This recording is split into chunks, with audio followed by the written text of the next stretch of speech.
दोस्तों, बांग्लादेश के अंदर जिस तरह से शेख हसीना की सरकार को गिराकर इस समय अंतरिम सरकार बनी है, अब इस सरकार पर भी खतरा मंडराने लगा है। यानी कि जो काम शेख हसीना की सरकार के साथ वहां की आर्मी, अपोजिशन पार्टी और इस समय की अंतरिम सरकार जो सत्ता में है उसने रची थी, अब वही उन पर बैकफायर कर रहा है और एक बार फिर से बांग्लादेश जलता हुआ दिखाई दे रहा है। दरअसल इस समय मोहम्मद यूनिस के खिलाफ प्रोटेस्ट बांग्लादेश के अंदर शुरू हो चुके हैं और वहां की जो अपोजिशन पार्टी है उसने डिमांड रखी है मोहम्मद यूनिस के सामने कि जल्दी से जल्दी बांग्लादेश के अंदर इलेक्शन कंडक्ट कराया जाए और अंतरिम सरकार नहीं बल्कि इलेक्टेड सरकार बांग्लादेश के अंदर लाई जाए। इसको लेकर काफी बड़ा हुजूम बांग्लादेश की राजधानी ढाका में देखा गया, जो कि प्रोटेस्ट करते हुए दिखाई दिए। ये प्रोटेस्ट पर्टिकुलरली मोहम्मद यूनिस के खिलाफ बड़ा झटका है, क्योंकि इस बार जो प्रोटेस्ट कर रहे हैं वह बीएनपी के लोग कर रहे हैं, जिन्होंने शेख हसीना की पार्टी को सत्ता से बाहर करने में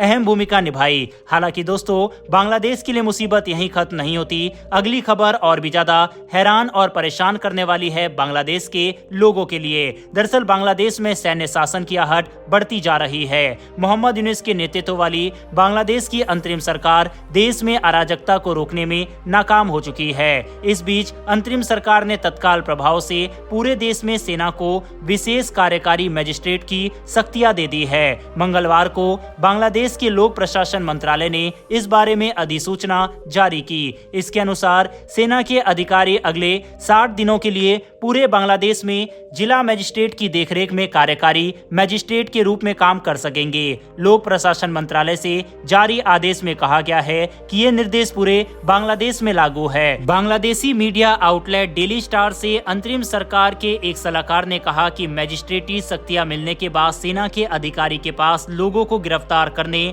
उन्हें हिरासत में लेने का अधिकार होगा। आत्मरक्षा या अधिक जरूरत पड़ने पर अधिकारी गोली भी चला सकता है। सरकार में कानून सलाहकार आसिफ नजरुल ने इस फैसले की वजह बताते हुए कहा कि हम कई जगहों पर विध्वंसक गतिविधियों और स्थिति को बाधित होते हुए देख रहे हैं। बांग्लादेश के लोगों को उम्मीद थी कि जब शेख हसीना की सरकार गिर जाएगी और अंतरिम सरकार कुछ समय के लिए सत्ता में आएगी तो वह बांग्लादेश में स्थिति को संभाल लेगी और जब तक नई सरकार नहीं बनती तब तक बांग्लादेश स्थिर रहेगा, तेजी से ग्रोथ करेगा।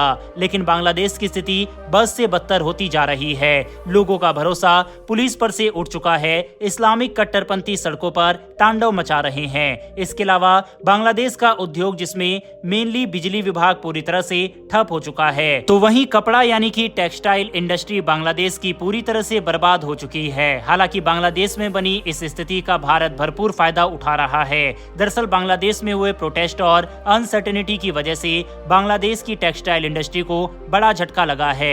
अगर ताजा रिपोर्ट और आंकड़ों की माने तो बांग्लादेश में लगभग 700 से 1000 छोटे बड़े कपड़ों के कारखाने बंद हो चुके हैं। आपको बता दें कि बांग्लादेश की जो अर्थव्यवस्था है वह टेक्सटाइल इंडस्ट्री पर काफी ज्यादा निर्भर करती है और इसे वहां पर बैकबोन माना जाता है बांग्लादेश की इकोनॉमी के लिए। इसके अलावा बिजली विभाग के भी लगभग 40 से 45% जो पावर प्लांट है या तो बंद हो चुके हैं या फिर अपनी क्षमता से 50% से भी कम पर इस समय चल रहे हैं और ये सब कुछ हुआ है पिछले 40 से 45 दिनों में। बांग्लादेश की अवाम, पॉलिटिकल पार्टी और आर्मी काफी ज्यादा डेस्परेट दिखाई दे रही है अपने आप को पाकिस्तान के बराबर खड़ा करने के लिए और ऐसा लग रहा है कि मानो इस समय बांग्लादेश पाकिस्तान की इकोनॉमी से ऑब्सेस्ड दिखाई दे रही है, जिस वजह से उसकी इकोनॉमी को फॉलो करना बांग्लादेश ने शुरू कर दिया है और तेजी से उसके फॉरेक्स रिजर्व नीचे गिर रहे हैं। हालांकि दोस्तों, बांग्लादेश की कंगाली का फायदा भारत को जमकर मिल रहा है, क्योंकि पूरी तरह से टेक्सटाइल इंडस्ट्री भारत के अंदर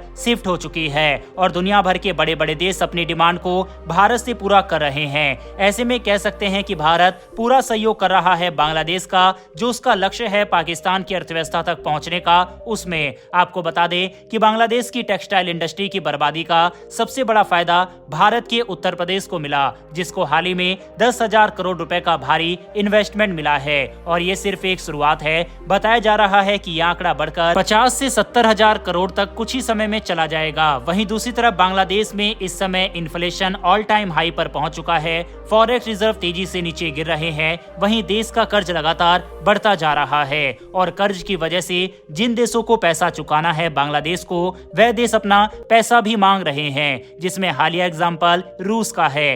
ऐसे में बांग्लादेश उम्मीद कर कर रहा है कि उसको कहीं से $5 बिलियन की मदद मिल जाए, जिसके लिए वह इंटरनेशनल मॉनेटरी फंड यानी कि IMF के दरवाजे पर खड़ा नजर आ रहा है। हालांकि ये भी सच है कि जो देश भारत के साथ अपने रिश्तों को खराब करते हैं वे हमें IMF के दरवाजे पर मिलते हैं, जिसमें पाकिस्तान, मालदीव और अब बांग्लादेश का भी नाम जुड़ चुका है। ऐसे में दोस्तों आपको क्या लगता है कि क्या बांग्लादेश अपने भाई पाकिस्तान को पूरी तरह से फॉलो करने में कामयाब हो पाएगा, या फिर आपको लगता है कि नहीं, पाकिस्तान जितना तो तरक्की बांग्लादेश फिलहाल नहीं कर पाएगा?